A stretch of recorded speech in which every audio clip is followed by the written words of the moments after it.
Ma lei fua mai ai whanunga le lei o le nei tae au. Le tae au totoa. Le tae au manino. Le tae au manuia. Le tae au pa ia o le sapati o le atua. A wā o lea waangi ma lu fi sanga matangi. Ina ua ngā fua le ata ua tongo le lei ma lama. Le nuue o maia. Lao tātou tāpua i atu lo tātou atua. Le atua le tamā. Le atua le alo. Ma le atua le angangasa. Amen. O la le faisalamo. O le alofa mai o Iova o te pese ai nei lava e whaavavau. O te whailo atu i lo ngutu lo whamaoni i lea tupulanga ma lea tupulanga. I o vai e vivi i le langi o vavenga uma. E vi ia lo whamaoni e le whapotpotonga o le aupa ia. Avea ia sa fia finga o le whaisalamo le nei tae au. E whai ma whātou muanga o le tātou whawheilo inga.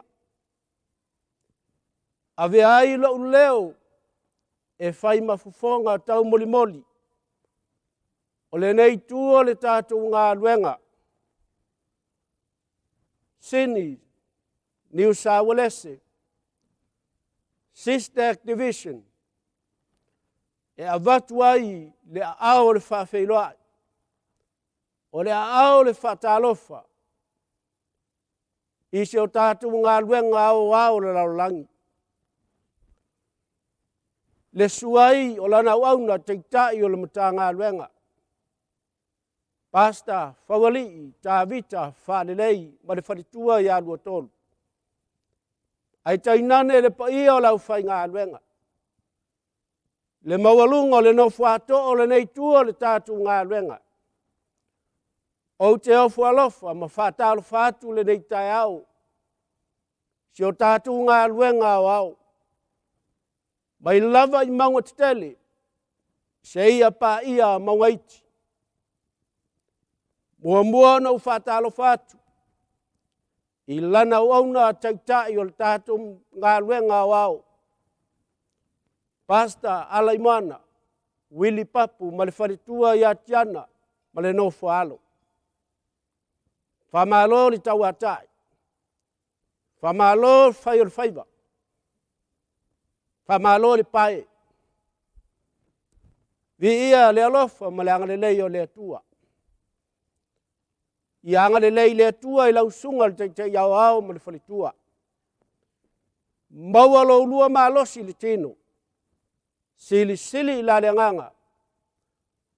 A wātiu te mawhaivo na ngā luenga. O lo ngā pātia maolo lo iai. A wāle teita ina o sia tātu ngā luenga o au le laulangi. Whātalo whātu lau sunga le au tusi tusi o le tātu ngā luenga o au. Pasta ia feta. Au mua. Pali i maspau. Paletua ma le nofu alu. Le ngā tei lea o lau susunga le tau aloa o le tātu ngā luenga o au. Pasta huitu alangi ata tanuwasa, paletua ma le nofu alu. Ai le ngā tei lea, whātalo whātu. Ia tau sunga i teitai o mata ngā luenga e whia o le tātu ngā luenga o au. Mai lava i Samoa se ia pa ia Amerika. Whātalofa ma whawhelo i atu le nei tai au. Le nofu a whawhengainga mnei o tau ainga. Le awa pasta mnei o tau ainga. Whātalofa ma whawhelo i atu le nei tai au. Whātalofa atu. Whasenga wa o mnei o tau ainga. Le ngā tai lea. O lau au sina sina o le tātu ngaluenga. Tina matama mātutua. Whamalo te talo. A wale tuli vaina o le au mna ngā luenga le tua. whawhenua ma whātāru whātu le nei tai au. Le malosi o le tātu ngā luenga au, le au talavou ia li ma tamai tai. Se ia oa i alo manai whanawiti, fie whawhenua ma whātāru whātu le suafa whāpelepele o Iesu Keriso. Te whapea tuai le nei tai au, tālofa lava. Whapita o ngafa, se whātālofa le nei tai au, i se tamā, i se tina, se uso se tua whine, o si o tātu atunu pele o Samoa, o lo sila mai mo mai, ma sila whafonga mai, i lungo pe au mangarungaru le ere nei tai au, o te whiawhia o te whawhiroai, ma whātāru whātu, i ate o tau le nei tai au. O le nei tai au mo na sauninga. O leo le atau talangia, le upua le tua e ala le sona. O lana uauna teitai o mta ngā luenga. Pasta Folii, tā vita whārelei. O le whailaunga whaapitore nei sapati. O le sui teitai o mta ngā luenga. Pasta Malo ua maua, Orlando Smith. Io vau a uele tua lo mātou ta māpa ia. Mātou te sangavi ia lau a fio e whaavavau lava. Whaafetai tele i lau pule whaasoifua. Ma lau teita inga i lo lātou soifua mo lo mātou wola whaatau waa. Au a sa whengai i lo nuu po lau whanau. I tiute ma whaivau le nāwa yaso ue ma vai atu. Aina e whaia lava i mātou. O le pale ali o lau fuafuanga. Na e au mai ai mātou le atua, ono aso le vai aso mātou te ngā lulue ai. A o le aso fitu, o le sāpati lea mātou te iloai. E iai le atua fuafua, e iai le atua na ia whaia le tangata o le pale ali o ana o au ngā luenga. Ia manatua le tangata, o lau sāpati, na e whaapaia ina ia iloa ia le tangata, o e lava o le atua e whaavavau lava, whaafetai tele i le nei tai au, wa ala whai mai lau whanau malonu, e tāpua i atu i ante oe. O na mātou wala au le i lo wanganga pa ia se i lilingi mai, ina ia iai o lau whaamanuianga le atua lo mātou tamā. Ia mātou whaia le nei tāpua inga, i le awa male mi ngao i luma o lau a fio, ia iai lo mamalu, ia iai lo sili ese, ina ia mātou loa le atua, o oe lava o le atua e whaavavau. Mātou wala au lau a fio, le atua whaamole, o mātou tangata e vai e whaatau waa. Aia e alofa le atua, a wina mai lau anganga paia, e tai le nei tāpua inga. Sili lau whaamanianga le atua lo mātou tamā. I le alu o lau tala lele i le nei sāpati. I au auna, o le a whai mau fonga whetalai, lātou te luluina le sā lefu o le tala lelei, ina i alu male mana lau upu le atua, pa i atu i loto mawhina ngalo, ina ia ina seanganga, e saunia i le aso ma le tai au e a fio mai ai oelo mātou matai. Se sa moa le atua o mawhai o na whaafonga mai, i le nei tāpua inga le atua, i ta whae fio le nei kelope, i a o atu i ai lau whaamanianga. Whaamanuia lau a fio i lau au auna, Pastor Willie, ma le whaletua i a tiana le atua. I la ua lo tui matangi olo le taita ina le nei ngā luenga le atua. Whaamanuia i le tino, a e sili le anganga le atua lo mātou tamā. Whaamalosia i ngase ina ia mawhai, o na whaatau nuina o whaiva matiute, ua wala au ina ai e lau fio. A e maise, lau au na te uoloa le atua pastau i tualangi ma le whaletua i a ave. Le a au tusi o le ngā luenga le atua, pasta ia feta ma le whaletua le atua. Ai mai se au na taitai mta ngā luenga i le itu ma le itu o ke lope le atua. O lau au whai ngā luenga mau tangata tā puai o lo lato i loa le atua lau pumoni. Le atua mātou wala au i lau o fio ia i lau whaamanianga. Whaamalo sia i latou, foa i ate i latou le whaatuatua o le talitonu ma le whaamoemoe wa saunia i le nātai au e a fio mai ai oelo mātou matai. Sili lau whaamanianga le nei mtanga luenga le atua. O whea ngai ma le tapua inga le nei sapati online le atua. Mātou wala au lau o fio ia mātou whaia mea uma. E mamalu e pa ia oe le atua lo mātou tamā. Whamangalo ni o mātou sise, ma ni o mātou whale tonu. A ia vi ia matu mau pea lau vi inga e whaavavau lava. Amene ma amene. O vi inga o le alangina. E le au whai pese ala matanga luenga. Sini New South Wales. Sister Activision. Ia manuia lau tapua inga whaafonga mai le nei tai au. Ia manuia lau sila mai mua mai. A wā tapua inga masauninga le nei sapati. E le swafo Yesu. Amen.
Ia le nei manoa tāua i le nei tai au fou e te whaafelo i whaapitoa i lava le taitai o le tātou ngaluenga i a Pastor Willie whale tua i a Tiana e meise le no whaalo whaafelo i atu foi ma whaatalofa i le au whai ngaluenga to tofi e le atua i tu e whao le nei lalo langi ia e meise o le ngaluenga au au whaafelo i atu foi i le mamalu o Samoa i lātou o e o lo o fia i nei a wanoa tāua o lo o maua mai le nei a la leo whawhero i atu i ate o tōu i suafa manu mā lolo tātou o li o Yesu Keriso.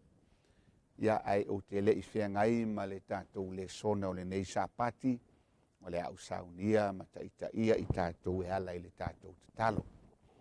I o vaelo mātou utua ua tula'i lau mea whainga luenga e vai ngao ina ia e whaatumuina i le nganga pa ia o lau fio ina ia alu male mana o le wheau o le nei tae au.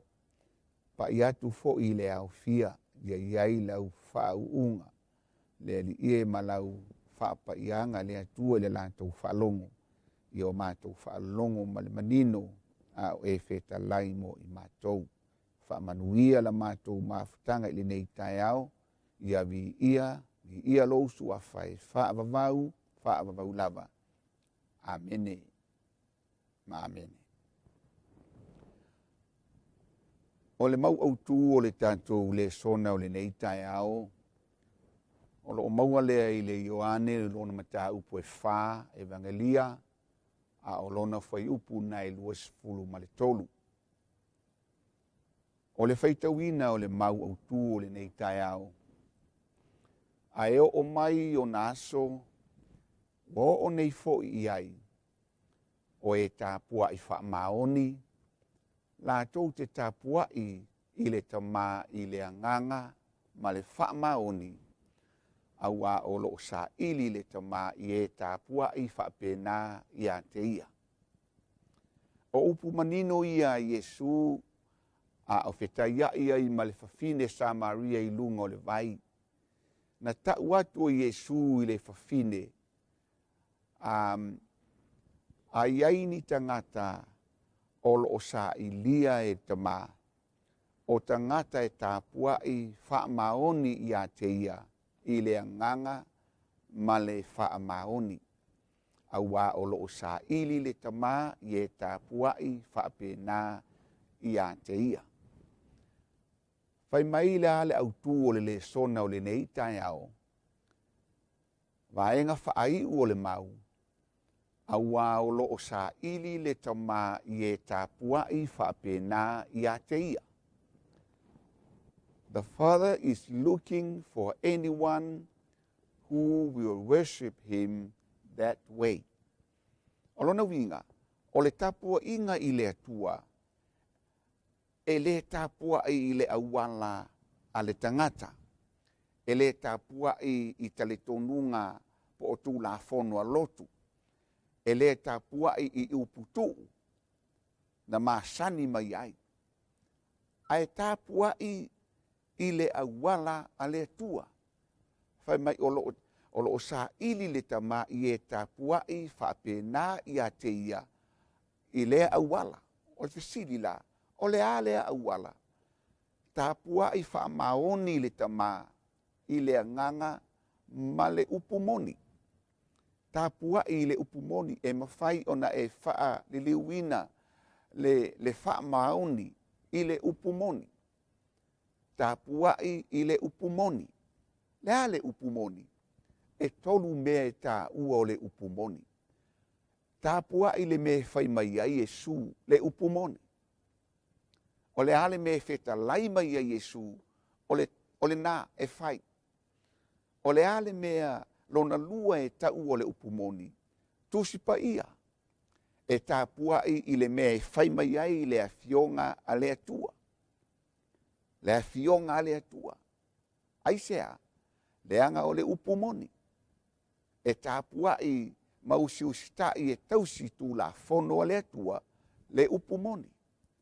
Le upumoni lina e fe moli mauai. O le me whai mai ai Yesu, o lo feta lai mai ai le fionga a le atua. O lo wha manatu mai le tū la fono a le atua, le me tau le upumoni. O le tā ua la. O le tāpua i le me whai mai ai Yesu. Se o tātou toe tūli matai ia tāpua inga, ia po o singa taulanga i le whenga inga tuai. Leiti o a whai mai le tusi o Roma 15 a o le whai upu e whā. Whai mai le apostolo. A wana tūsia mea na mua e a o mai ia i tātou o e soifua maola i o na pōnei. Na tutupu mea i le whenga inga tuai. Na hala foi o na tūsia. Na tūsia e o mai ai ia i tātou. E whai māpopo inga. E whai ma le sona. E whai ma lapata inga mo o e mau. E ala i lau tapu inga. Se o mai le ato o tapu inga e lua. I le whenga inga tuai. O kaino ma apelu. O kaino. Na tāpua i a kaino. I lana lava au ala. O ia o le whai whaatoanga. Ua manatu kaino i lona loto o fua le lei o lana whaatoanga o le a whai ai lana taulanga e osi i le atua. E tutusa i le atua fua o whaatoanga o mea le lei ma le mamoe. A o kaino, a o apelu, na ia au maia o le mamoe le lei. O apelu, o ia o le whailafu manu, na ia au maia ma moe lelei e whai ai lana taulanga i le atua. Ai sea, o le o singa taulanga lea, o sa uninga o le tongi ola, sa whai ai ona po le nu o le atua, a ngā sala le tangata, e whai le taulanga e tongi ola ai ia, taulanga e ala i le toto le ma moe. Peitai, na talia e le atua ma mū le taulanga a apelu. Ai sea, leanga na usitai a apelu, na whaalongo a apelu e ala i le upu a le atua, o le toto e osi ai le taulanga i le atua. O fuo wha eleanga, ele ai se toto, ma fuanga na ele ma whaiei o na talia e le atua, ele ma ngalo ai se anga sala. Le se senga le na, ma o na foi tātou te iloa ai, o le tapua inga i le atua, e te le tapua i laulava au ala. Fai tau fia e kalesia i le lalolangi le nei. E tofu lava le e kalesia ia, ma lana au ala e tapua i ai i le atua.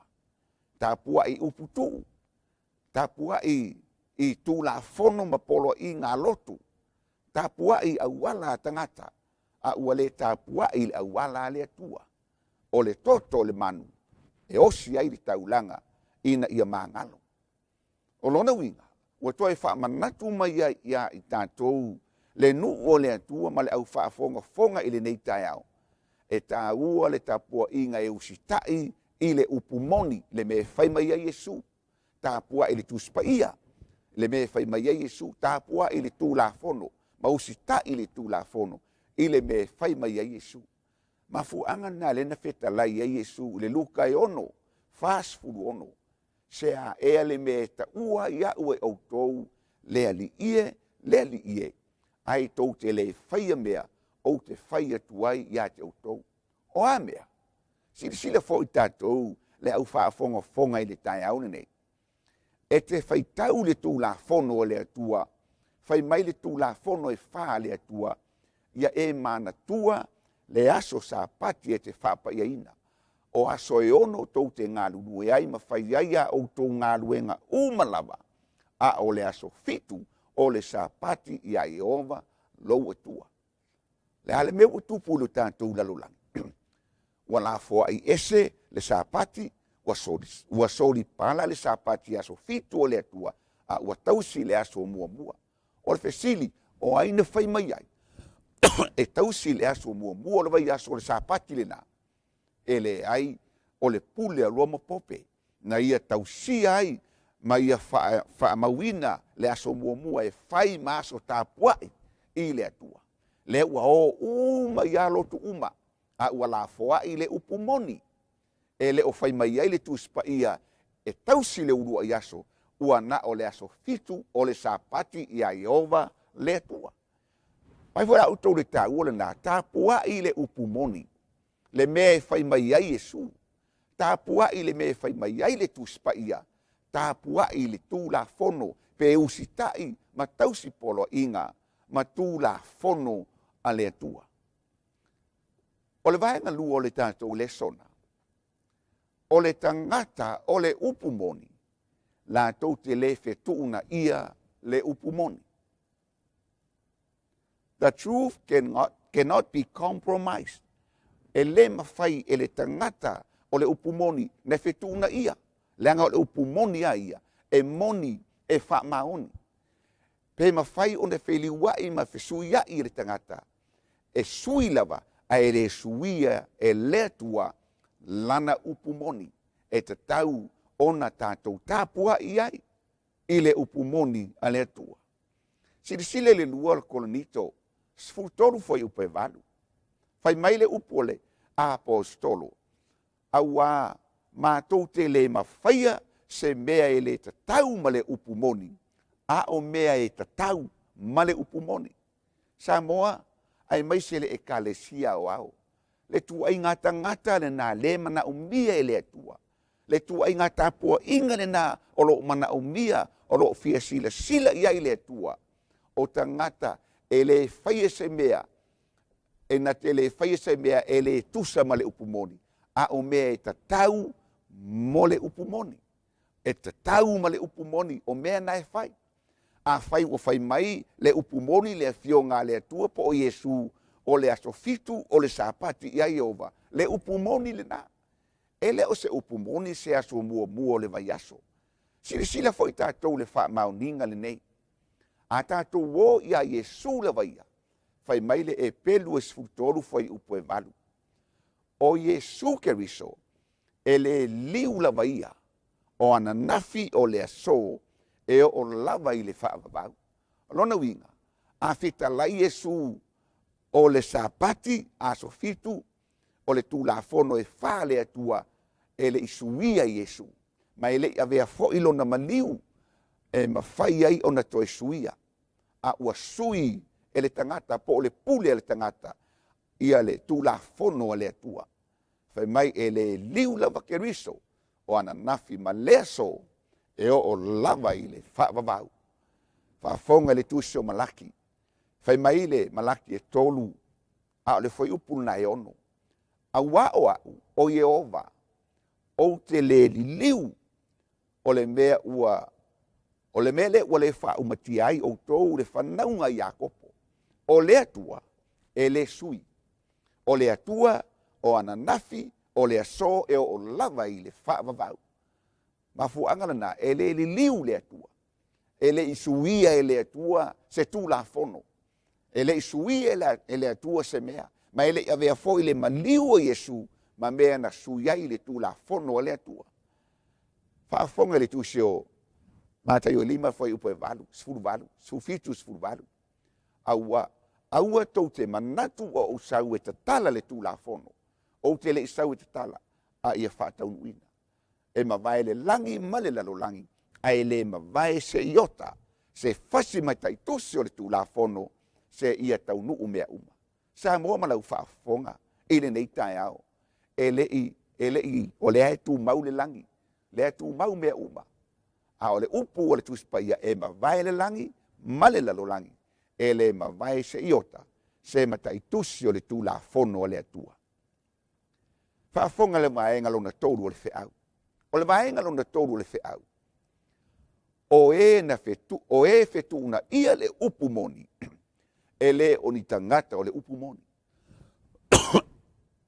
o i latou po o e fetuuna ia le upu moni e lē o ni tagata o le upu moni o ai i latou na fetuuna ia le upu moni a le atua muamua silasili a le tusi o kenese le mataupu e tolu tagata muamua lea o Eva ma Atamu fai mai ina ua faaosoosoina ia Eva e le gata fai mai ua vaai atu ia Eva i le laau e lelei lava pe aai ua matagofie mai o le laau foʻi e aoga e maua i le poto ona tago ai lea i lona fua ma ai na ia avatu foʻi i lana tane faatasi mai ia na ai ai foʻi o ia ua fetuunaʻi i le vaai ma e tele ma tele kerisiano ua fetuunaʻi le upu moni i le manaia i le lasilasi o le vaai le matagofie o le lalolagi le feʻilafi o mea fetuunaʻi ai le upu moni e le atua e tigana i loa le upu o le atua aua lua te aai le fua o le laau ae ua lē mafai ai sea tuuinanau o mata tuuinanau o le manava tuuinanau i le faalialia ma viiga o le lalolagi lenei ua tuuinanau i ai fai mai loa ona avatu lea e le fafine iā Atamu lana tane ua ai ai foʻi ma ia tele ma tele tagata e ala ona fetuunaʻi le upu moni a le atua e alofa i lana avā ua silifo le alofa i lana avā inai lo o le atua ma lana upu e tele foʻi ia tane e ala ona oti ona o lana filifiliga ma lana faaiʻuga ua fai tele foʻi fafine e ala ona oti ona ua sesē ia lana filifiliga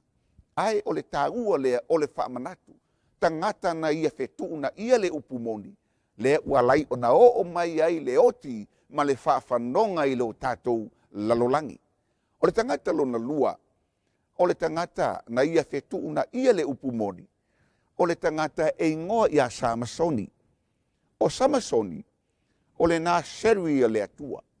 Na filifilia i le atua o le nā seri. Peitai, fai mai le upu o le tuspai ai ai so taimi na e fai tau le wha masino e sefulu ono, sefulu lima, se ia o le fai upu e sefulu ma le fitu. Fai mai, ua ele ai se tangata e sirifolo na malosi i lo o Samasoni, e o lava i manufe ai o le ona na fasi mate Samasoni ona o le malosi. Ona tau mawhai lea o tangata Filistia, ina ia sa ili se awala, e mawhai ai o na fasi o tia mawha umatia le malosi na ia Samasoni. Wha atolu o na ungane le awa Samasoni ia Samasoni, ina ua upu esea e tangata Filistia. Sa ili se me whaalata ai Samasoni. Whai mai ia le whawhine Samasoni, o lea ea se mea, e alai ona e malosi, e sili atu i tangata ola. Whaatolu na pepelo, ma pelo ngia e Samasoni i ala nawa. Whai mai le whamatalanga, whaatolu, wa uma le atu tolu, e le mawhai lava ona vai Samasoni. Whai mai Samasoni, au mai ni mai fou, sai ai. Wa uma ia awala e le mawhai ona vai Samasoni. Whai mai loa ma le tala le whawhine ia Samasoni, whai upu e se fulu ma le ono.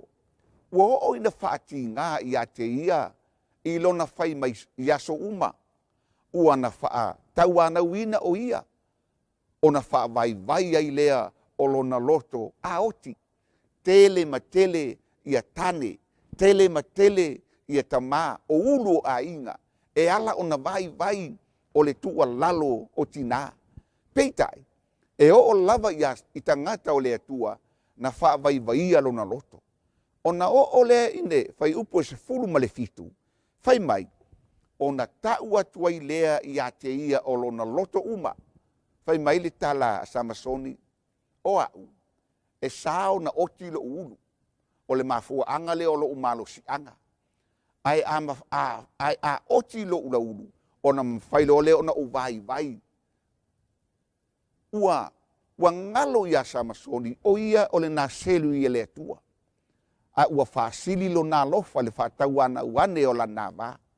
Mai tele fo i nā selu ia le lalolangi, e tele au na le atua, e ala o na whaale tonu le ngā luenga, o le whautua ma le tua lalo, o na ua whaasili le alofa i le awa, i lo o le atua ma lana wala au.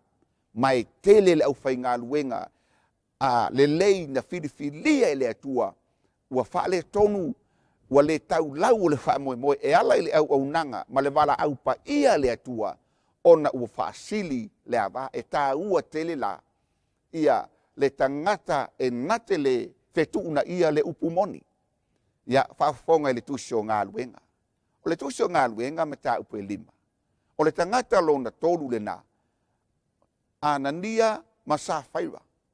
Ua utou manino o le tala masani.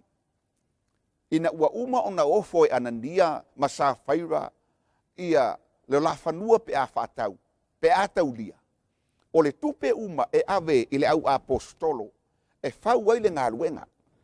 Peitai, ina ua taulia le whanua, ua maua tupe, o na whaana nā lea o isi mea, ai ave na o isi tupe i le au apostolo, e whai ei le ngā luenga.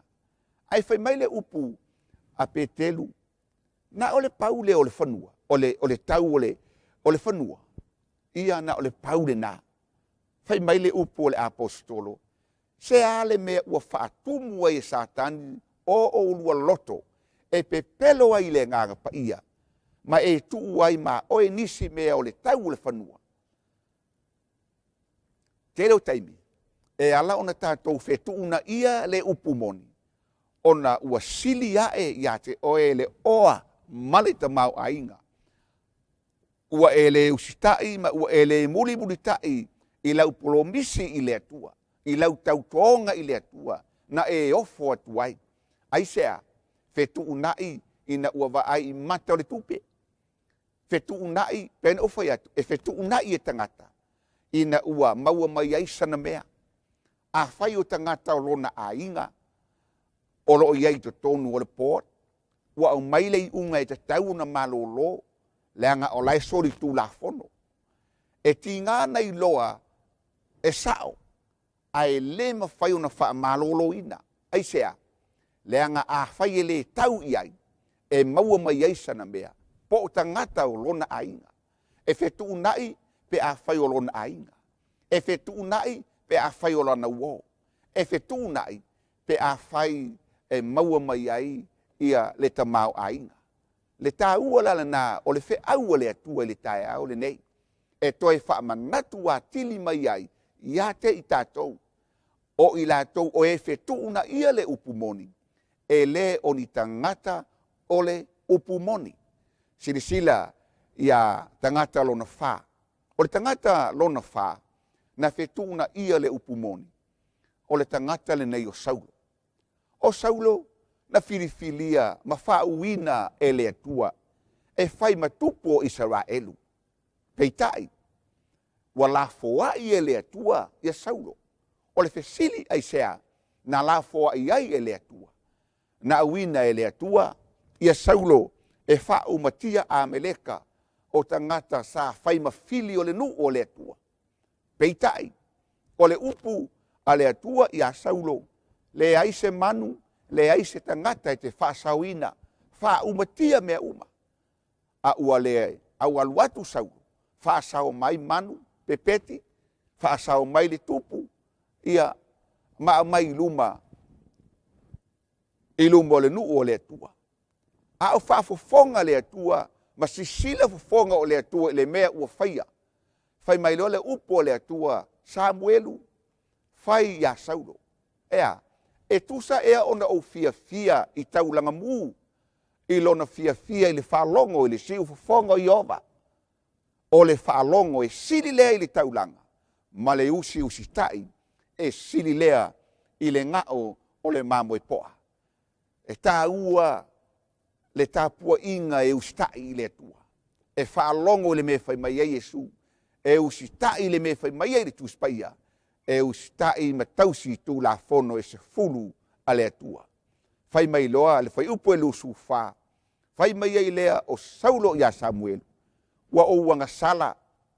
Awa wa o tuu mawaenga i le afionga i ova. A toa malau upu. Ai se a wanga sala i Saulo. Awa wa o fefele nu. Whaalongo i upu o tangata. E tele ma tele tangata. E ala one fesui a i le upu moni le atua. Ma fetu una i le upu moni. Ua fefe i tangata. Fefe tau whasao. Fefe tau le mea sao. Fefe whailo le mea moni. Lua ua fefe i whaalongo atu i tau e munga. Ma upu whai e tangata. Tā ua le au auna le atua. O tangata ua walawina e le atua e le fefe. O le vaenga lona whao le tātou whiau. O tangata o le upu moni, e tutu mo le upu moni. Tu sa po le oti, po le ola, po o awhawhi tauri, e ui ai. Pe ui i maunga ae, i maunga mawanu, e le mawhai o na lātou tu la fo ia, pe fetu na ia le upu moni. Aisea, leanga o tangata o le upu moni, e tutu mo le upu moni. Se umai le ata, o Yesu la vaia. Ina ua whaamasino ina Yesu i lumo o Pilato. Whai mai le fesili a Pilato Yesu. O oe ea o se tupu. Ioanes furuvalu. Alo na whai upe torus fufitu. O oe ea o se tupu. O au o le tupu.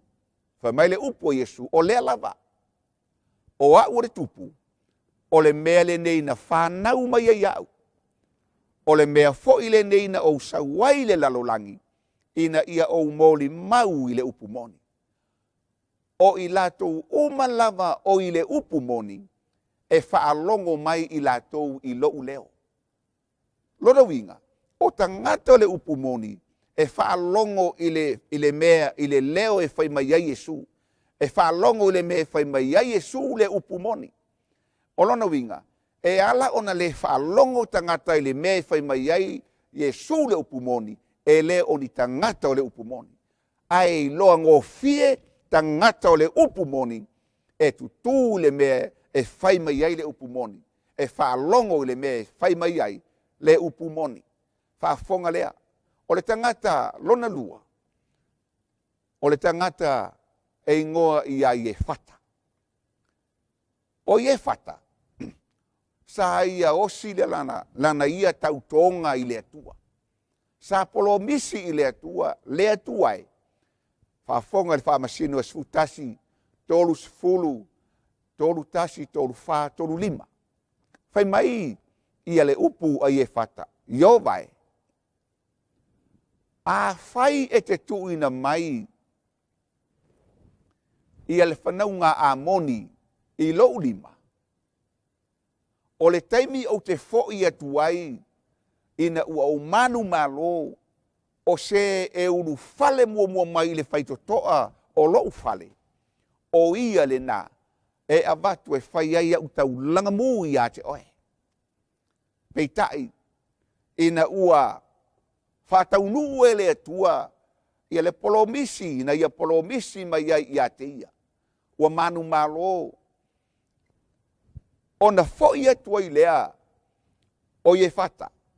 Ai whai mai, o le mea na whate ia i e fata ina ua wa ai atu i le whaitotoa ua uru fale maila na pele o lo na fine to atasi e pele i lo na loto.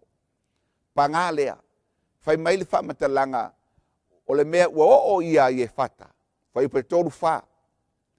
Whai mai, ua uru fafo mailo na fine whawhetai i a te ia ma topa masiva o lo na fine to atasi o ia wale ai so na talii po so na fine ua na o ia lava. Whai mai lole whai upe toru sifuru lima.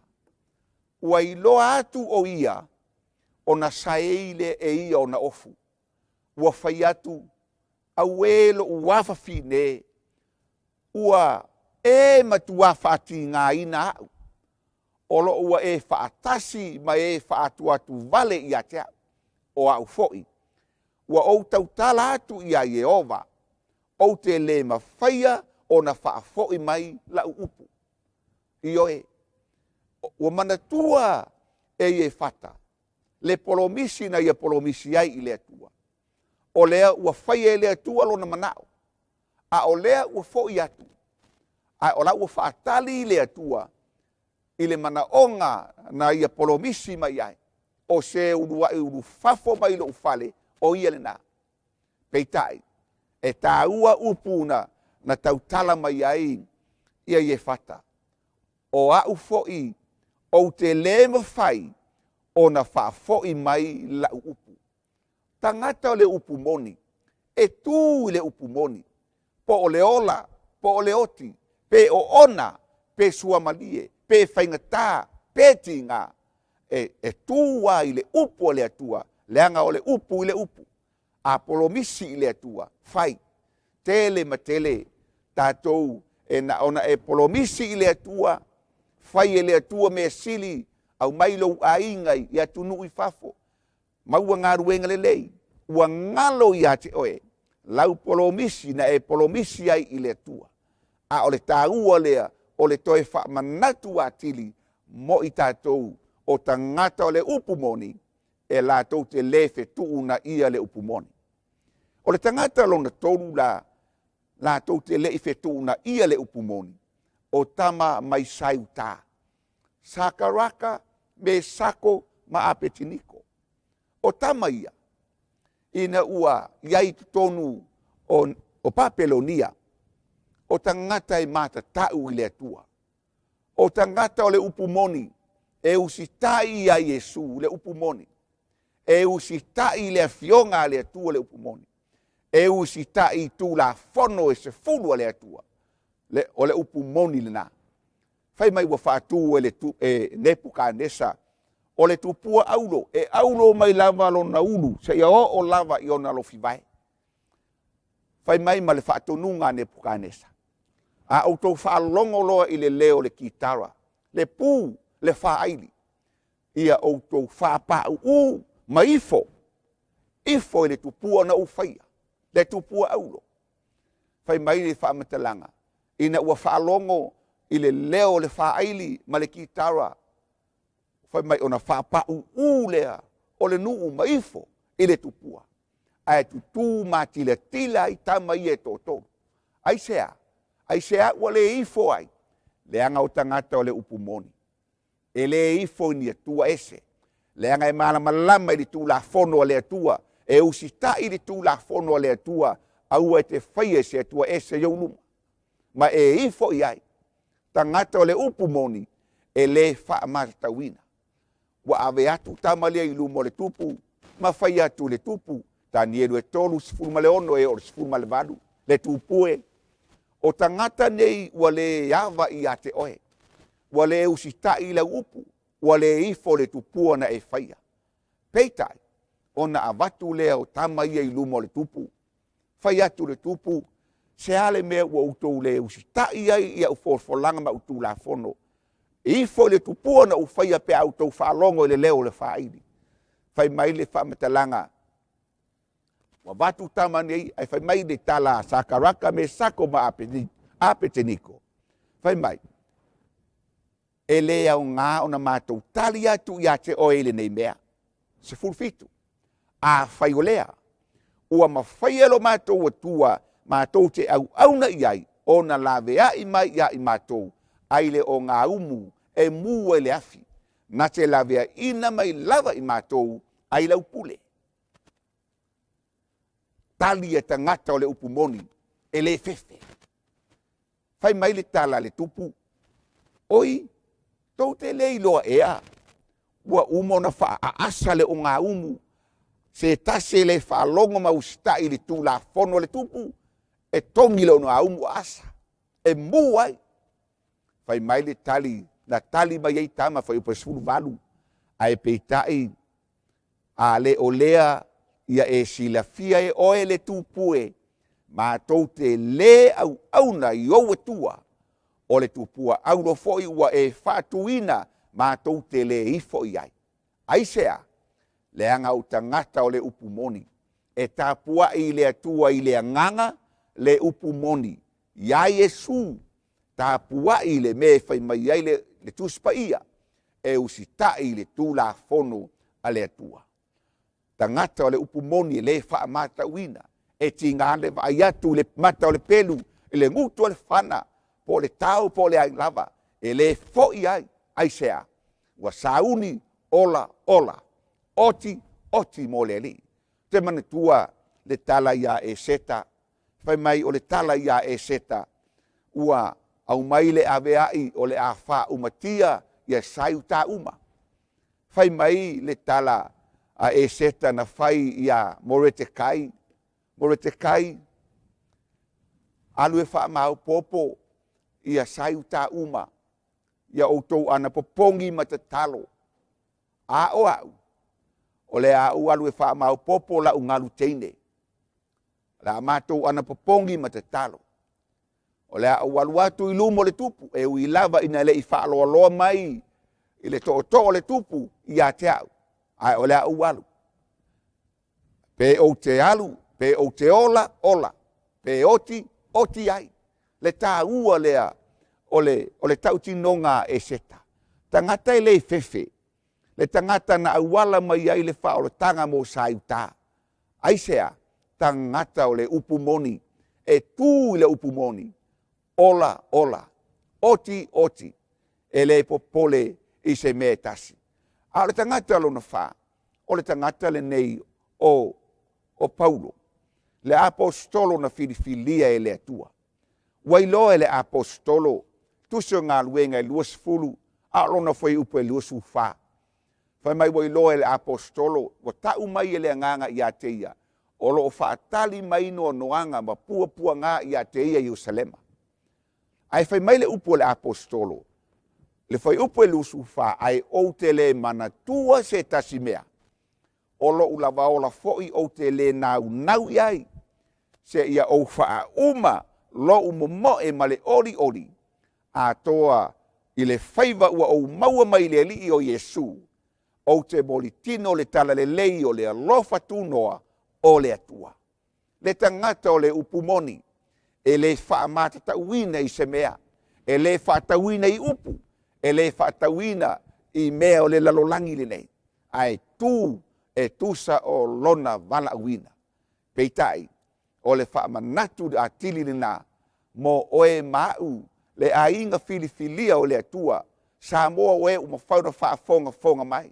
Le tā ua lea, o le tangata, ua tū mo le upumoni, ua filifili po le ola po le oti, e oti a ao o lo tātou wa li i whaola o Yesu.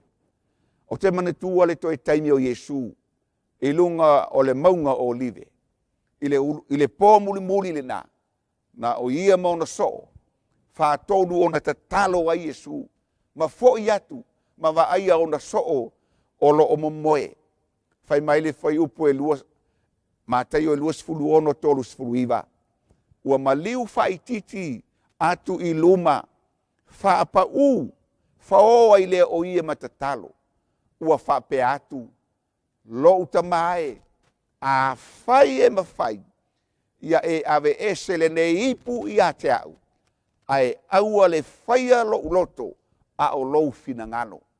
I oe, ua au maia i Yesu, o se whaua o ngā sili mo o e mau, le o ona o le ipu o le ainu ai, le ti ngā o le oti, ma tui o le oti, o le a ui ai, ai whai mai Yesu la vaia, aua le whaia lo uloto, a o lou fina ngano.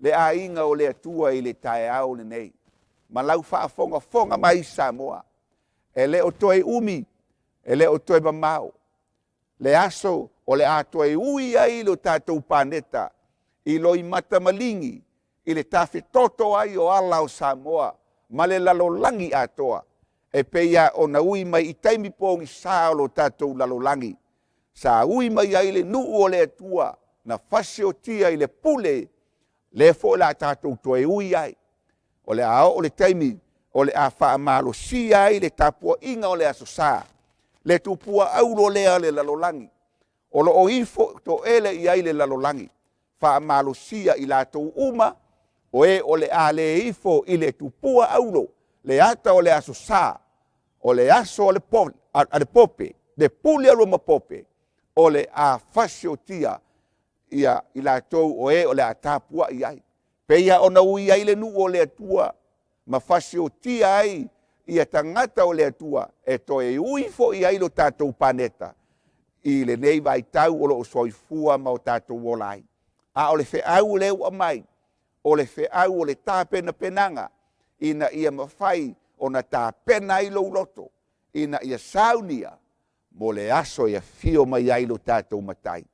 Tangata o le upumoni, e tutu mo le upumoni, e tutu le mea sao, e tutu le mea moni, pe to tele pe to ititi, e tu le mea moni.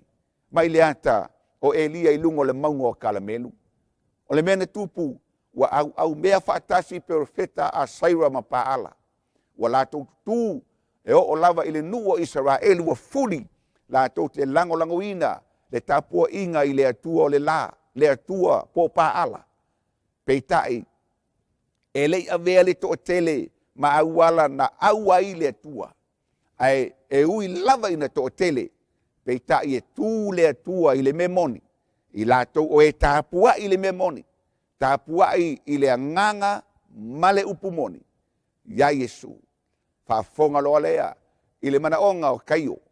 Fai maile i le tusi lea Ioane tolu, a olona foi upo e wha. Tolu le Ioane foi upo e wha. Fai maile manaonga le toi ina o kaio. E le ai so ufia e sili le nei. Pe a o whalongo, ua sava vali la uwhanau i le upumoni. Talo sia ia iaini mātua whapea. Maua mai Samoa tala ua lolotu, ma ua tausi e lana whanau le upumoni ma fia ai. Ai tele mātua e whaalongo ua usitai ia le whanau le upumoni. Ia po whanau fo e whaalongo mai ua usitai mātua le upumoni. Ai le fia ma feita. Peitai fai mai le upua toina le aiso fia e sili le nei. Pe a u whalongo ua sava vali la u whanau le upumoni.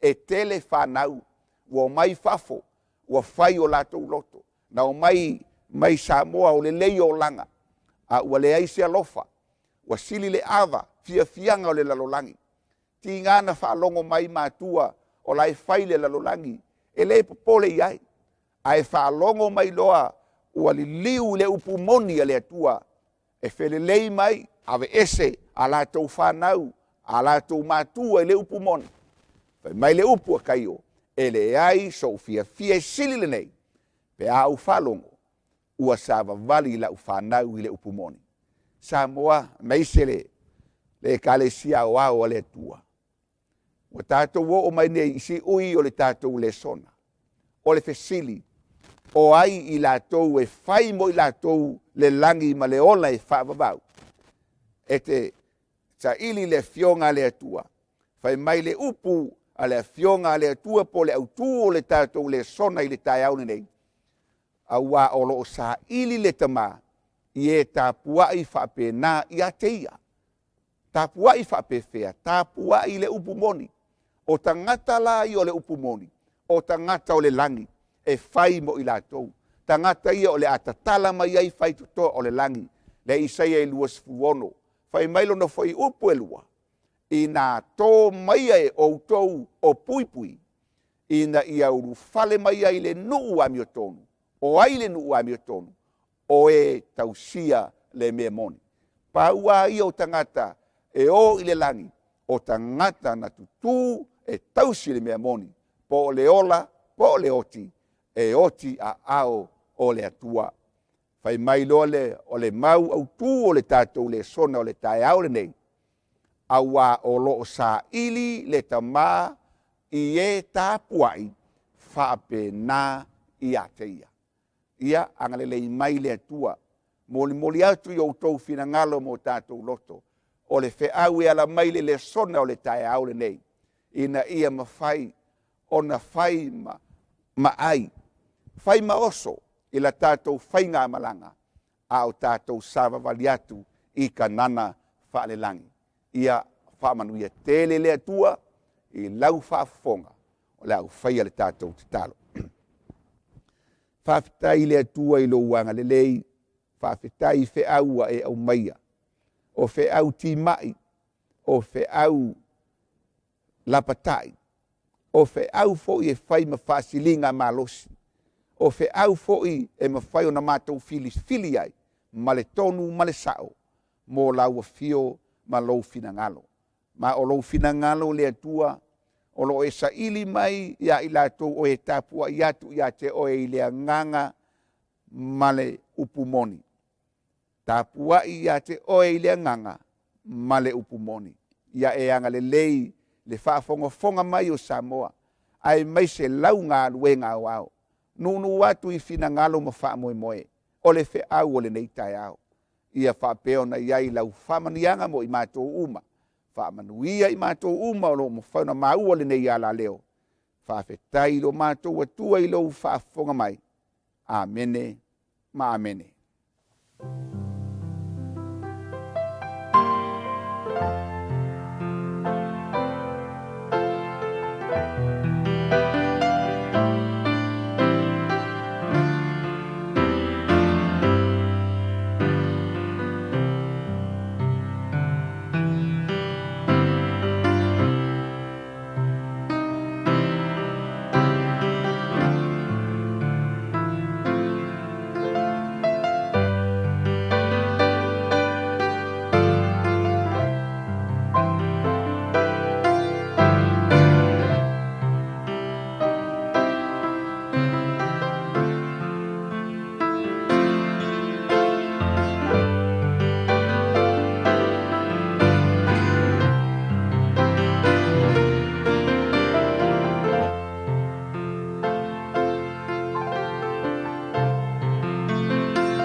Ani o tātou sifua ima taulanga.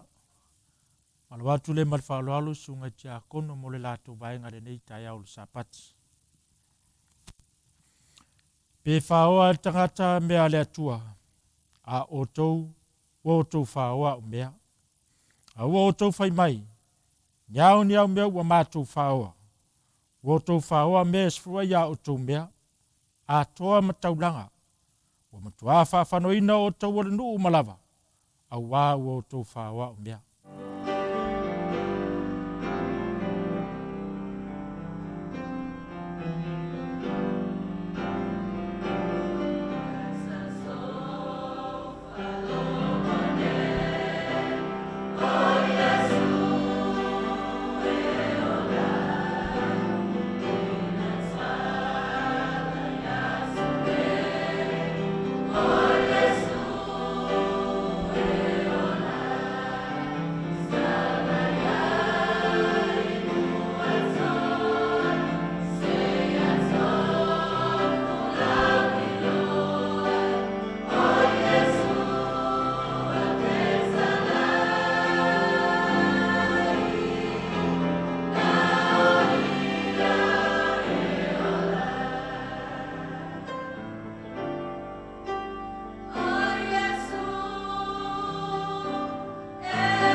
Na o mai a mea sifurua ia o tō mea o malawa i le whare tū wai mea.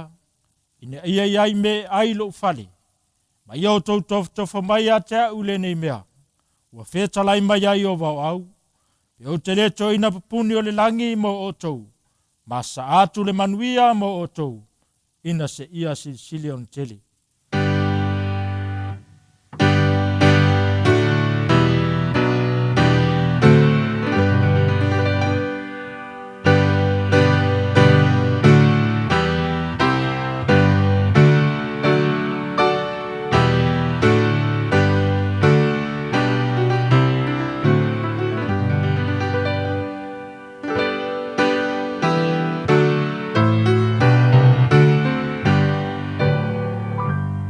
Yo wa aue lo mātou tua lo whapenana e soifua pelelangi e whaavavau e whaavavau lava. Mātou whaftai tele lava lo mātou tua le ola, whaftai le malosi. Sili ona mātou whaftai lo tamau ainga sa e sa i ao malima o launga luenga o ao. Mai lava i Amerika sa i a pa ia Samoa. Ainga taitasi, ta whale taitasi, ta ngata taito tasi lo mātou tua o launga luenga. Leo mwhaio na mātou toi o whaina atu le nei tai au o sifurua i mataulanga i lumo o lau whio. Mātou te talo leo lo mātou tua le nei tai au. Si whapenana e whapa ia i nei taulanga. A wale whaongaina i lau whi au malaunga luenga. Whasisili lo mātou tamba. On sa saa mai au whamanuianga lo mātou tua. I lunga o launga luenga o au lo mātou tua. Pamanuia ia te ila tau taito atasi na la whainga taulanga masfurua i le nei tai au. O mātou whaia mea uma e mawalunga i le vi inga o lau whio. Au mātou te talo le nei tai au lo mātou tua. Wha mangalo i lo nuu pia whai wale tusa le mātou whainga taulanga i le nei tai au. Malau si le whanga me le langi. O le mātou te talo lea ma le mātou o lenga i lo lava sua whai Yesu. Amen. O le whaitawina o le awhionga pa ia le atua. Le atua le tamā, le atua le alo, le atua le anganga sā. Wa iai se tusi wa filfilia e lana au auna, e mau ai se fe au mo i tātou le nei sāpati, o le tusi le evangelia Mātaio. Mātaio lo nam tā upo sifulma le iwa, a o la ufaitawina le fai upo sifulma le ono, se ia whaangata mai le fai upo e lua sifulma le wha. Puno mai lo wa la fai ale tātou te talo. Anganga pa ia o oi o lo mātou fai a onga. Wa mātou te tala i lau kānona le tuksi o le ola. A wā o lau a fio lava na e whetalai. Wa lea o ngā le tino i se mea. A o upo lau a fionga. O le anganga ia. O le ola fo ia. Mātou wala au leilo wanganga pa ia se i e whaamalamalama. Ma e whaamanino i laua fionga i le nei tai au. A o mātou whaitawina ina ia toto ala mātou whaalongo. Ai le ngātai lea, ina ia mawhai o na tā pasaina ai lo lātou soifua mo lo mātou ola. Ma tā pena ai mātou, a ua mātou loa, ua lata lava le nātai au e te fio mai ai. Sili lau whaamanianga tamā, i lau au na o le atula i e folaina lau finangalo. Ina ia mawhai o na alu male mana lau upu. Ai ai na ai o finangalo ma whaamoe moe, ia saunia i le nātai au. Le aso e matala i le langi, ai a fio mai oe lo mātou matai. Ia vi ia lava oe whaavavau, e whaavavau lava. Amene ma amene. O le au fai tauina le fai upo e sifulma le ono. Se i whaangata mai le fai upo e lua sifulma le wha. Whauta foi, ua saule e tasi tangata, ua whapea mai i a te ia. Le ao le ie, se ase mea le lei o te whaia o te maua ai le ola e whaavavau. O na whetala i atu ai lea o ia i a te ia, se ale mea e te tau le leia mai ai au. E le ai se tasi e le lei, ua na o le toa tasi, o le atua lea. A whai e te whiao o i le ola, ia e tausi i polo a inga. Ua whai mai o ia i a te ia, po le whea. O na whaapea atua i lea o Yesu, aua e te whasi o te tangata, aua e te mulilua, aua e te ngaoi, aua e te mori mau pepelo. Ia e ave i lou tamā, ma lou tina, ma ia e alo whātu i le lua te tua oi, ia pei o e lava ia te oe. Ona whai mai ai lea o le taule lea ia te ia. Wa o tau sia na mea uma talu ina o titi. Se ase mea e toe o te lei whaia. Ua tali atu Yesu ia te ia. A whai e te mana o ina ia ato atoa o na le lei o lau amio. Ia e alu. Ma e whātau atu au mea. Ile e avatu ai i e mātitiva. Ona ia te oe lea o le whaula inga o loa i le langi. Ile e sauma muli mai i ante au. Ua whalongo le tau lea i lea upu. Ona alu e se lea o ia malitinga. Aua e tele lava ana mea. Ona whetala i atu ai lea o Yesu i ona soo. E moni o te whai atu i ate o tau. E whai ngatā ona sao atu o le mau oa i le malo le langi. O te whai atu fo i ate o tau. E whai ngō fie ona ui atu o le kāmela i le pū o le au. A e whai ngatā ona sao atu o le mau oa i le malo le atua. Whamanuia mai le atua i le whaitawina o lana whionga pa ia i le neitai ao. Sili lana whamanuianga i lana au auna o le a fola ina lona finangalo. O te wala au atu ma le whaaloalo o le taimi whaapitoa le nei. Ia o le tātou pese whaapitoa mo le sauninga o le launga whaafitai.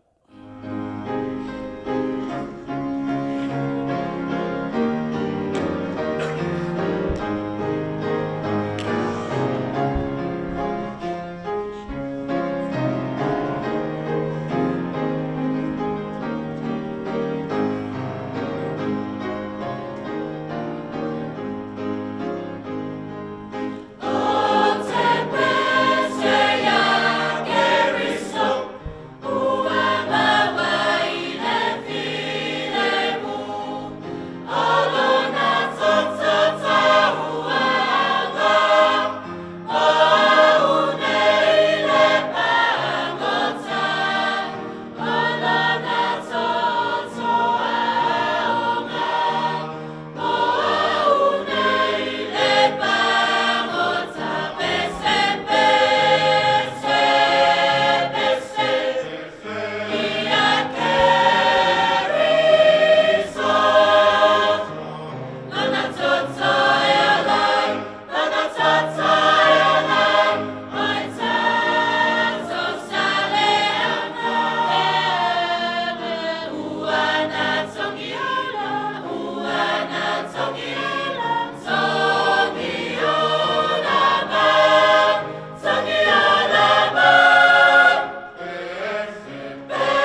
whaftai le nei avanoa, i le nei tai ao sa pati o le tua.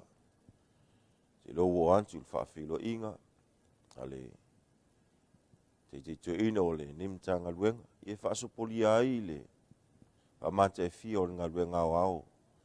As fitu sa motu to tasi laulangi.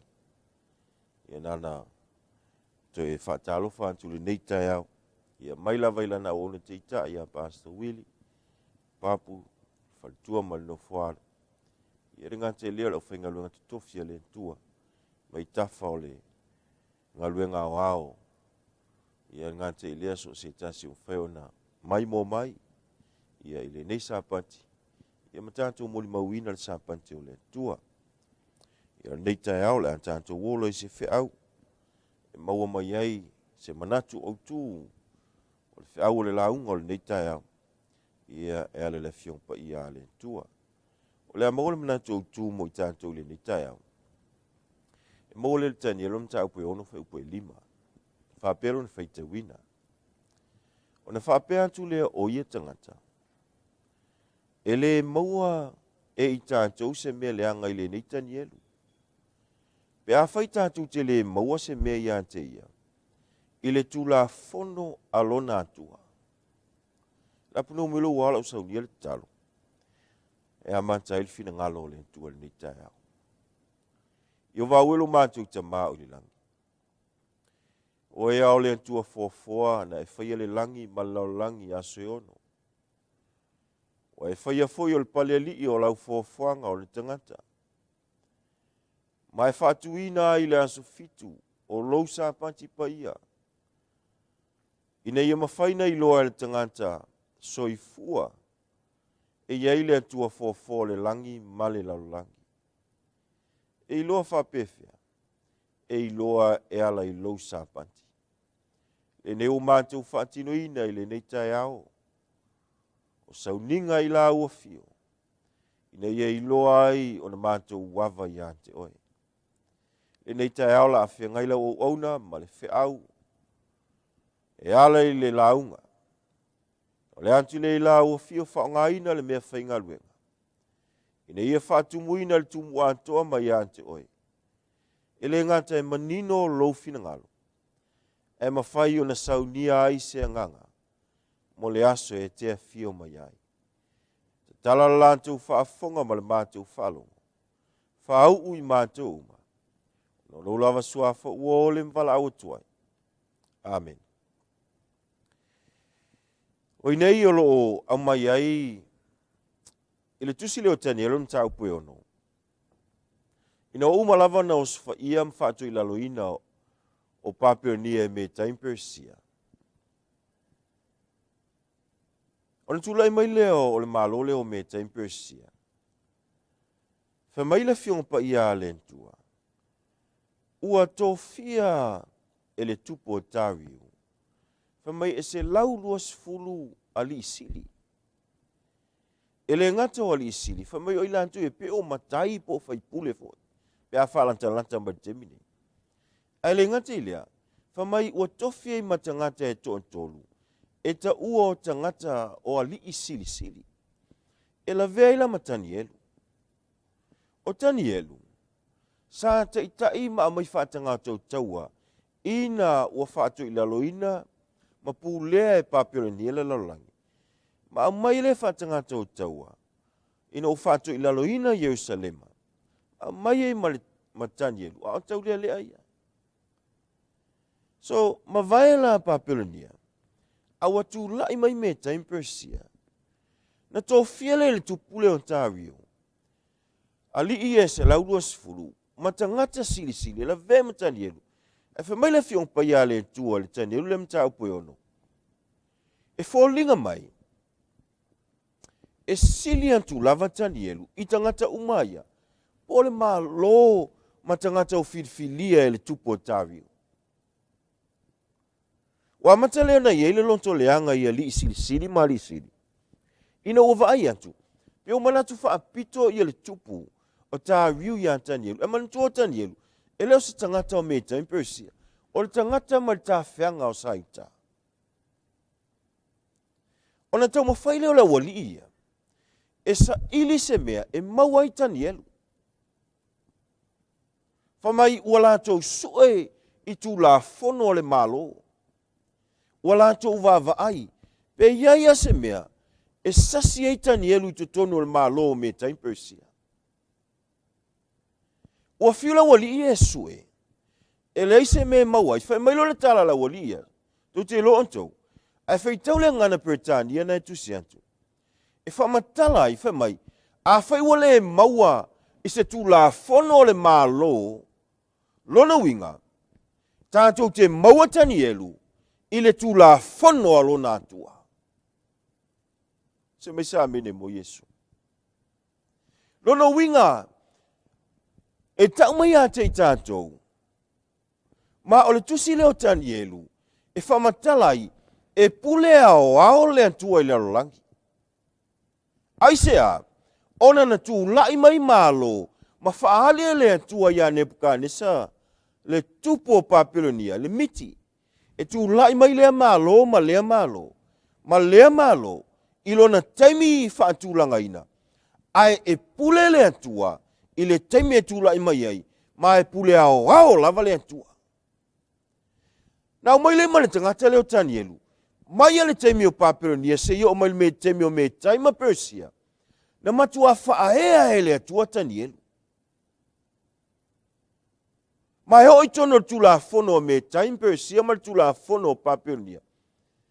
Na i loai, lona winga tau mai ati tatu, so se vai ngā taimi lava.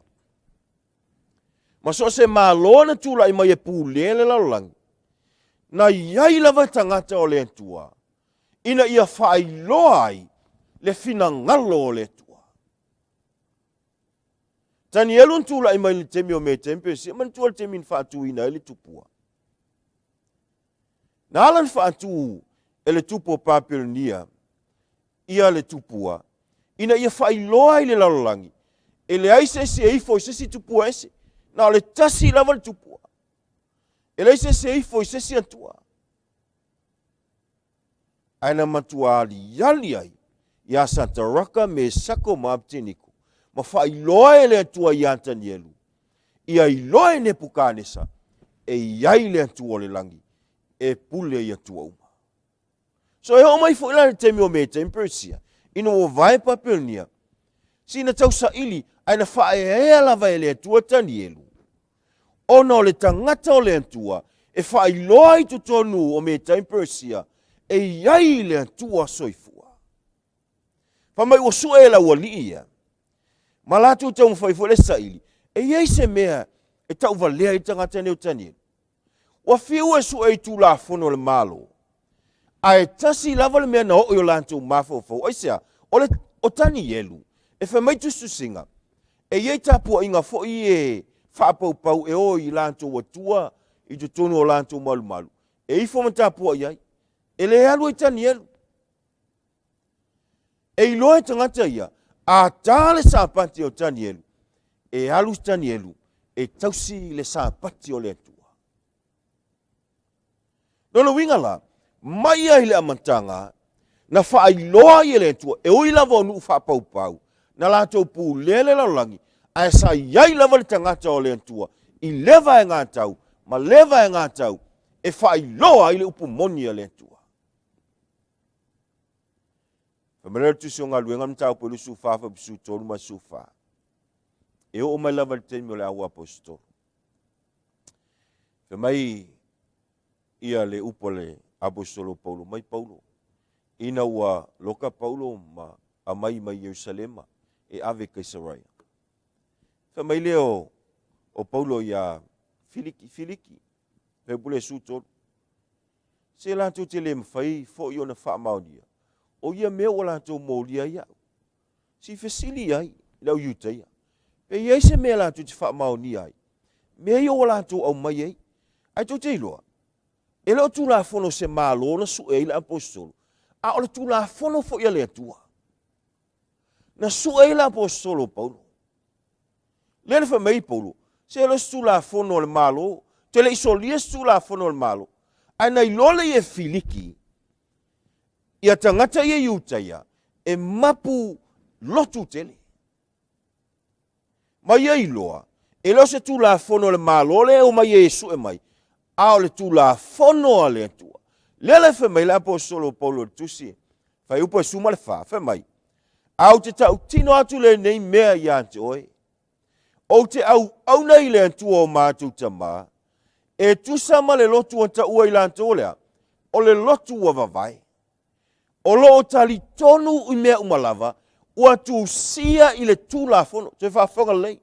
Fa mai la apostolo Paulo. Mai le teime o Tanielu. Na su e le tu la fono. Ale antua o Tanielu. Oi le tu o Tanielu. Le tu o le laki. E o mai fo teime o le au apostolo. Na su e ai. I le tu la fono ale antua. Fa mai le apostolo. Fa mai. O te alu. Ma o tali tonu i le lotu o vavai. O le lotu lea fa mai. E tali tonu le tu la fono ale tua. A toa ma le au perfecta. Nono winga o tu la fono umai se fulu ale tua. Mai al tu la fono mo mua au te fai mo ese tua ese. Au e te tau fua sua fo i ovalo tua.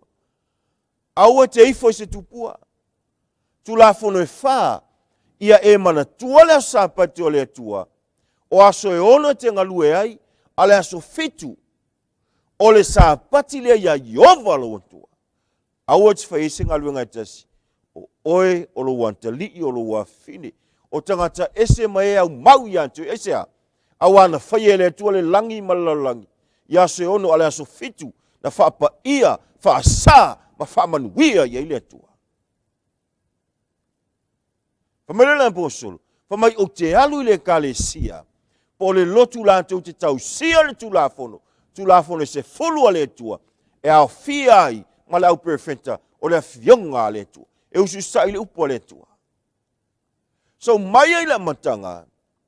O le tau alea. E tau e ita te rei santani. Sa tau mawhai e santani. Ina ia whato i lalo le upu moni ale tua. Ina ia awane i toe aliani. Ai tofi lava e le tua. Ma filifilia e le tua. E iai lava o na tangata. Ina ia whailo ai. Le fina ngalo le tua. Whalinga surua whai pasuma le fitu. Waita fo tarako le fine. O na luantu le o ia e tau le taua ma ilantou. Ua to toe o lana whanau. Oe ua tausi poloa i ngā le tua. Ma ua taofi le mau ia Yesu. Si o mena ili tata te lei satani. E ita te lei satani. E le eita le fofine. A o le whanau ua tutoe. Ai ala na ita le fine. Ono le fofine. Na whanau a le whanau ua tutoe. O le whanau ua tutoe. Whawhena ilo le whanau ua tutoe. O e tausi poloa i ngā le tua. Ma taofi le mau ia Yesu. Lātou te launga ina. Wa whai loa le valo a ngā le tua. E tu tū ma le fefe. Tolu a upu moni. O Yesu. Iane su whawhai peona. O au nei le ala. Upu moni ma le ola. O le tū la fono a le tua. E le ngate lea. O le a fionga a le tua. Iane su fitu. Salamu e salau whalu. E pusau sui. Le tū la fono a le tua. Le ngate lea, o le afionga le tua. E fe moli mawai. E wha maunia, ana whai mai Yesu e tausi sapati o le tua. I oi ni whai mai Yesu. O le masani a Yesu, o le alu lisu nako le sapati. Mai Yesu Ioane sifuru lima whai upisifu. O te alofa ilo utama, o le mea fo ile whai ilo ailu o alofa ilo utama. Tausi ana polo inga. Le ngate lena, e whai mai tu la fono. E tau sia sa pati o le tua. I whamertu la fono e wha. Ai ala fionga pa i a le tua. E mano ni mano. Tustu singa. Ai le ngante lea o mau le fionga pa i a le tua. E wha i loa ai le sa pati aso fitu o le vai aso. Ole tu la fono mai ustai le sa pati o le tua. Mai lea lua Timote lua whai pa suma le iwa. Ai ui lava i lea, o le whaavai mau o le tua e tū lava lea. Le whaavai na whaavai ai. Lea whamaila fio ngā le tua, o le au perfeta mal tū la fono, ai mātuli manu ia Yesu. Whamai e tū mau a lea, o lo i aile nei whailonga, ua sila fia le lii, Ona lava tangata. A toa malea. I o ese i le amio leanga i lanto umoia. Tau le suafa o ke wiso. Tu mau le fionga le tua. Mai alva vau e o le fava. O le tua i le liu. O ana nafi ma le so e o le fava vau. E o i ana tula fono. E o i ana polo inga. E o i lona sapati. Aso fitu o le vai aso. E tu mau e fava vau. Mai o lau tu o le fea mo tātou le nei tau. Tu mau ma wha mau ni le upu moni a le atua. Whamari whesiri. Aisea. Ona e mausali. Tu mau ma wha mau ni le upu moni a le atua. Mafu aisea. Ona e mausali. Le upu moni a le atua. Whamari o le tanielu le ono whai upu momo e tau li. Mo le tala le a tanielu. Te roto. Ese malta o tale perfecto ye. Fole mo mo e tole lima fa mai o la wali ia le leanga o lan tolo. Ona ole o tau sue. Fa mai tau sue. Ele tula fono ale tua pe mau se me. E mau ai taniel. Ese malta o fe pe fa. Na fe tau ina mo tanto. Fa mai o tau sa ili le ali sili mali sili. Ina ia maua se mea, o le malo e whaalani e se sala i atanielu, e taua i o le vaenga lea. A ua le maua i lantou se mea leanga e tasi, a ua sa whaamaoni o iha. Ua le maua foisona se se tasi, po se mea e leanga. Se mali taua le vaenga, whautule le vaenga lea. A ua ne i ta uvalea le upu moni ai, a le tua. Whamai ua lātou sue tanielu. Wa sue atu i le malo, i tulafono. Se ua, o le mea e whelua isto ina ua e vai. Ua ali te memo e tanielu ua e vai. A le tā ua whamai, a ua le maua i lātou se mea leanga e tasi. Tasia. Lei se mea leanga e maua. A ua sa wha maoni o ia, ua le maua foisona se tasi. Po se mea e leanga ai. Whamai le vanga mo le whau mo tātou. Aua ne i ta uvalea le upu moni a le atua i a tātou. A whi u tātou i loa le upu moni a le atua. Se aua ne i ese me maua i oe ma maua i au. Ma ta uvalea i le upu moni a le atua. I le sila ma le vaai mai a tangata. Ona o tātou wha maritu se e peu. Wha mai olo o vanga vangai al wha alaputu tonga. O e mata mai. O lau savali, o lau tū, o lau tautala, o au me fai o tātou me fai, o lo o mai mo mai, e i loa i tātou, ina ia aua, ne i ese me ta uvalea i le upu moni a le atua. Filipi mo whai pelusu fitu. Ka mai tau ina ia tusala au tau a mio malitala le leia ke wiso. Amen. Fatus tusa la wa mio. Ma tātou wa mio, vai potu tusa malitala le leia pa upu moni a Yesu. O le mea lai ta whao i foi ola wa mio. Ai ese ale mea alu ia ili tala le lei. A wa e tele matele la uke usiano. E tele matele ila anto whai mai wa i lole upu moni a le antua. Ai ese ale mea oso ia ila mio. Wha tusa la wa mio. O le ale mea le whai mai le fiong pa ia le antua. A whai mai Yesu awatenga oi. Awarenga oi.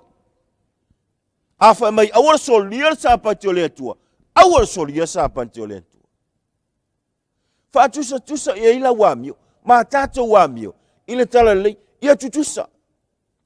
Pa mele la apostolo, pe a whai o te aluatum whilo ai mōtou, pe o te nofo ese, ia o iloa pe sina tala i ante o tou. Ea, ua o tou tu maule loto e ngā tasi, ma le manatu e tasi, o lo fi nau whantasi, mole whatua tua, ua ile tala le lei. Amen. Si, o le whaatusa tusa ma lo tātou wola le tala le leia Yesu. Lo wola le upumoni a Yesu. O inae mafuai o na tasi o tātou loto. O wai ese uma o tātou manatu. E ese o tātou langona. E ese men tātou soi fua maola mai ai. Ai a o na whaatusa tusa ma tasi o tātou loto le tala le leia Yesu. O inae mafuai o na maua i tātou le manatu e tasi. Ma le fi nau whaatasi le whaatu o tua. Pe atu tusa lo fina ngalo, ma lo ulonto, e ala le upu moni po le tala le leia Iesu. O mo Timoteo e whawha i po sifu marelua. Wha mai Paulo ia Timoteo. Awane ino se tasilo tau lea. E a Timoteo. Paulo aisea. A ia whai oi ma whaawao. I e ua whaantua. Whaawao i whaantua lea. I lau upu. E kalesia alentua. E ala na tau valea le upu moni alentua. O a tātou upu. Ai lau ngangana. E te saunoa pe te tautalai. Ona lo mai moa mai tangata e tōtere. E le ngata i lefa mai o lau a mio po lau a mio. Mai a tātou a mio. Po tutusa ma le tala le lei po le upu moni a Yesu. Ai a le alofa. Ai a lo fina ngalo po lo loto. Ai a le whaatotua. Ai a le le ngau ia. Pamela apostolo Timoteo aua ne ino se tasi. Aua ne ita uva lea le upu moni a le tua. Ona ua mafua. Ele o iai ati i tātou mea ia. Ele ngata ilea. Ia kopo mo mua whepoe wha. A ia ato a toa le ngā lue ngā le ono sai. Ina ia ato a toa ai. Ma ia sao ona le leia i onto. Aisea, ia le aise metasi, e mativai. Whamari upo Iakopo. Si ole mele numeritasi, le tele na to i lalo le kewisiano, ma to i lalo ai le whanau, ua i lole upu moni a le atua. Olea, mele ole ona sai. Wai tele antantu, nana kewisiano mai tono le whanisa. Ai nana le ua o talinga pe le ua le vai matua. Le se ona sai. E wha mai le tuso Iakopo, wha mai. Ia matua ato a toa ona sao malelei. Le ngā luenga le ona sai. Ia matua tumu tātou le ngā luenga le ona sai. Ina ia le aise mea tātou te mativai. Po o whea sa ua isanten. Po o whea e o so whai ei tātou. Ai ua le aise mea tātou te mativai. Esa, wa ta mau a inga tātou e ala le ono sai. E mawhai ai ona tātou ono sai o whaafita auli. Ma mea tutupu e ala le tala le leia Yesu. Vai ngai lua le whea umo tātou. Te niram tau pe ono. E ono marasifu. Whemai le. Whai upulea. Ua iloa e tanielu. Ua tusia le tusi. O na alu antu lea o ia ilo na fale. Ua avanoa le whaamalama o lona potu. E whaasanga Yerusalema. O na alea. Whamai ua tai fo'i whaatolu. I aso o na tuli vae matatalo ma whaafetai ilu molo na atua. Whaapei o na maasani ei oia. So le vangalo na lua. O le tatalo. E whaamalo siai oe. E te tu mau i le upu moni a le atua. Si ua umana whaile tu la fono. Wha mau le mama le tupu. Mantua tu la fono me tempe si. Aole wha mau. E le mawhai e sesin tala. E oa le tupu.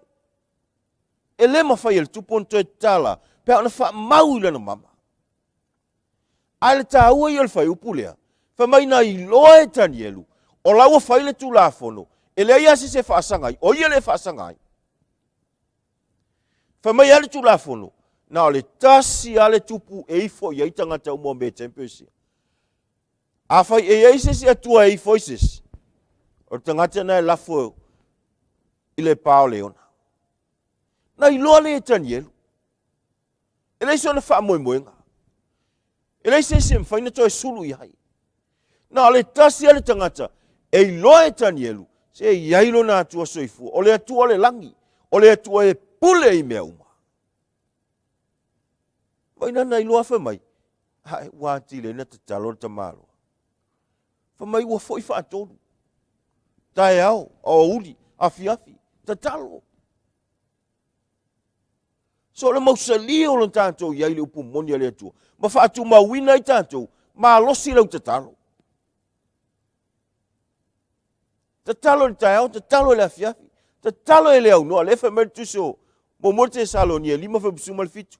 Ia ta talo le au noa, lona winga. Ta talo whai pea. Ta talo ia so uma. Taime te tō whai, ta talo. E tu singa no whi taui. Whamere whamtalanga le tangata.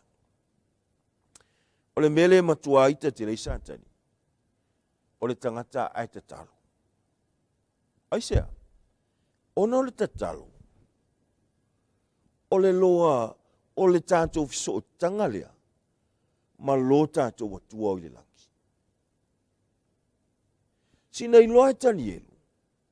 O umana whaatu ina le tū la fono. E le ai asi se mea o le lafo i le lua o leona. Ai na ta talo i lona atua, na te iloa. E ma whai e le atua o le langi. O na whaaola ia te ia.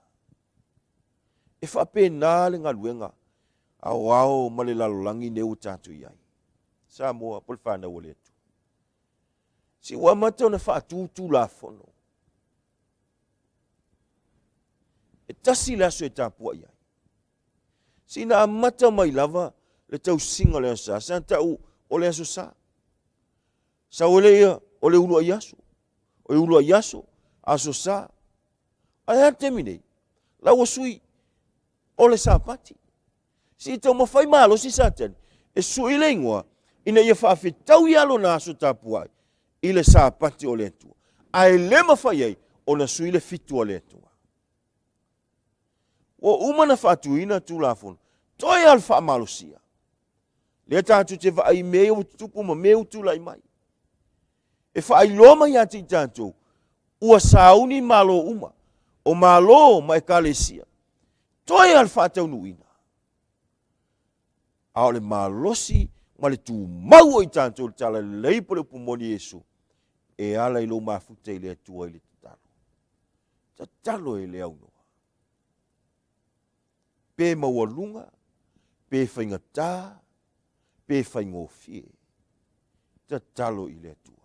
Le whamai tuso Filipi. Whawhi pe ono. Whamai la apostolo Paulo. Aua po pole o tau se metasi. Aia. Aia whailo atu o tau mana o i mea malava. Ele tasi se mea. Whamai o mea tātou te po pole ai. Lea tele na mamai ai. Ma tele na mali liwa inisi. Ono le popole. Ai whamela apostolo pole a Filipi. Whailoa e le atua o mea tātou te popole ai. Ma mea umalava i le atua. I le tatalo male whatonga. A toa male whaftai. Tatalo i le atua. Whailoa i le atua. Olo o manatu mai. Ma e le o tua unua tātou e le atua. Mele vanga mulmuli ole, fe au mo tātou le nei. Tai au. Tusi le tātou whaita wina. Ma te ilum tau pe sumale iwa. E se mal tau ole. Ole tusi lea. O nei o lo whamatalai. Le tangata na ala tui a Yesu ma whai ei. Whamele o le tangata le Yesu. Lea oa oe. Whaipule su ono. Le lau whaita wina le fionga le tua. Fauta foi usau le tasangata u whape mai ati. Lea oa o le lei. Se mele lei u te whaia. O te mawai le ola e whaavavau. Whamele le whaupa suma le fitu. Ona feta lai atu wai le o ye ia te ia. Se ale mea te tau le lei mai e ia. E lei se tasi le lei. Ua nao le toa tasi o le atua lea. Whamele le whasivaenga le o whamawhaina le taone. A whai e te fia ho o le ola. Ia e tausi poloa inga le tua. Male fai po sumale fitu, male po Yesu sole. Ele se tasi le lei. Na ole atua le lei. Ai afa te fia alu le langi male ola e whaavau. Tausi poloa inga le tua. Se me se amene mo Yesu. E ao fia ai, male tu la fono e wha le atua. O le sapati o le atua. Te lonto. E tanga uma tu la fono. Au te ngoi. Au te whasio tangata, au te muli lua, au te moli maupelo, au te mana o le whale le lua tua ai pola nawa. Au te whai mo ese tua ese uru. Ai olo le sapati, fa melo tangata. E ese la mena. Ai sa ese ai. E tai satani. Ele mana o satani. Tātou tau sial whai longa le tua. Ma tātou si tai le pu mani le tua. Mai e le matanga. E o mai lava le temine. Fa mai le tala ale li ile ya Yesu. Tof le fa mai Yesu o le fea lao o tulafono. Pe ye o la fisili. Se ta mai e Yesu. Po le fea tono tulafono. Wa le ilo ele li le. Na ia tau sia tulafono. Mai le ole Yesu o le fea. O le ngaoi. O le murilua. O le pepelo. O le fe mai le li le. Fa mai Yesu tulafono umana. Ia e alofa ma e ava yo matua. Ai fa mai tala le li le. Yesu. Ai. Se no tau sia mea tulafono lai titi. No winga. Na i loa e le tangata lea. Tulafono le tua. Alai lai titi. Ai ese ma le tā ua le a. Fa mai le fai pelusu tasi. Lau fai tawina. Ua tali atu Yesu iante ia. A fai e te manao e a toa ona le lei o la wamio. Ia e alu ma whaatau atu au mea, ile avatu ai e matativa. Ona ia te oelea o le faula inga o loa i le langi. Ile sau ma muli mai iante au. Whamele vaenga muli o le whiau mo tātou le nei tai au. E sili le whaatinonga e tasi na ilo upu e afe. Si na ilo le e Yesu, e le aise mele i tausia e le tau le lea. Tu la fono umae se fulu le tua, na ia tausia. Aina na whai atu o Yesu, e alwe whaatau na mea matu whai e mativa. Wha maile upo le fiong pa ia le tua, woi ma le tua ai anu, woita.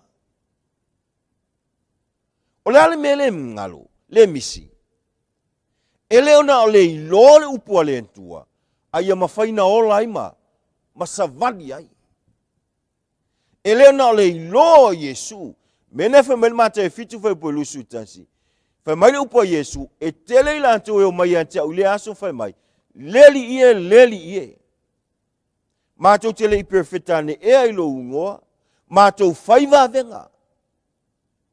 Ai wha mai le upo Yesu, i nao e se antuia, o tele i lontou, ai sea, o to e whai a mio leanga. E i loa le upo moni le tua, ai le mwhaina, savali ai, mausitai ai, maola ai. So le ainga o le tua, ma le whane o le tua. Le kalesia a le tua. E le o le tele upu. Ai sili atu, le whati nonga i tasi, i lo upo e afe. O le alo tātou i le upu moni le tua. Wai tele ma tele tangata, a la unga masaulo mai, a tau tala masauloa, o ka toe apa ule langi. A se upu le whati nonga ma le olai, masavali ai, to a misi atoa. Ma te tolfe upo e valu. Fe mai le upo Yesu, o le upo Ioane, inu vai atu Ioane o mai le asantika i o mala ufarisei. Fe mai, i o tau fua mai a. Fua mai ni fua e te tau malea. Te tau mali salamo. Aisea, ona o tangata ia, santuka i o mala ufarisei. E fe mai ala tu te tunu, e fe mai fe upo iwa. Fe mai, o lanto o le whanau Abraham, e tupunga mai a Abraham. Ai fe mai le upo Ioane. A o foine o tau manatu, whapea ifo, i o tau lontu. O Abraham o i olo mātou tama, a wau te whai atu i atu o tau, e ma whai ala vai le atua, o na wha tupu ina mai nei maa, ni wha nau ma Abraham. Sina ingo le atua. O lalo tātou i loa lupu moni le atua. Si almana onga le atua, ia tātou wola se o langa salamo. Ia e loa Yesu. Salamo mai a tātou wang sala. Whaali le tua mea tātou te se, malafo ai. Aisea, e mawhaia e le tua, na wala au e le tua ni sanga te suia i tātou. O mai leo le, hebos fulu. O lo tu nei foi matau te fui o la. O la uma foi ele fua mai. i fualele e taia malafo ina i le afi. Si tātou te whio ai, ma tātou wola nei whongai le, o le whantari le oti ante i tātou. Au tu antu, o iel whamasi no ngā le tua, whantari le oti. Si o la umai le fua, e taia ma tongi le afi. O le mana onga o le tua, o lo iai le upu moni le tua e mausali, ma e wha maoni e te tū mauai, o lo tātou wola, o tātou savavali le upu moni le tua. E lena o le iloa. Le whamele mo mori ane lua whai upe whama le whai ono. O se whape o uloi e te tauna, savali le nātanga te apen savali Yesu. O le mea adi e Yesu, o le mea nai adi e. O le mea ne whetalai mai e Yesu, o le mea nai muri muri ai. A whain mai Yesu, a whai tu te alofa mea tau, tausi mai au polo inga, o le mea whai nai whai il whanau o le tua. E i loa usi tai, i le upua Yesu. Mai leo le, mau e whau ina ile, whi au mo tātou. Ioane suli ma whai pui suma le ono. Ua le whilwhilia au e ontou. Au a whilwhilia o ontou ea. Ua utu ina atu fo i otou o. Ma ia fua mai ni fua. Ma ia tu mau o ontou fua. Ina ia fua ina atu ia te otou le tamamea umalava. Tau te ole atu ai ia te ia. I lo uingoa. Whetala ngā Yesu. Ma Yesu, tau tele i whilwhilia. Ai no u whilwhilia o tō. Sa moas fitu tō tasi lalangi. Na whiliwha pitoa oe le atua. Au tātou ui ma tātou vai atu. I le vanua le a tātou ui ai. Wa umana whili le atua lana whanau. Na whilwhilia whapitoa i oe. Ina ia i loa i le lalangi. E iai le upu moni a le tua. E iai ta ngata o le tua. Lātou te whailo aina le upu moni a le tua. Al mana onga o Yesu. E le ngata e fua mai. A ia tu mau i fua o le ngangpai. Ina ia. So se mea tātou te o le tuai. E tali mai le tua i ate oi. Pe whainga tā pe whainga fie. Ole i le tua. Whalango lango i le tua. Mai leo le whiau tua le whiau mo tātou. Tu mau ma wha maoni upu moni a le tua. Aisea. Ona e mausali.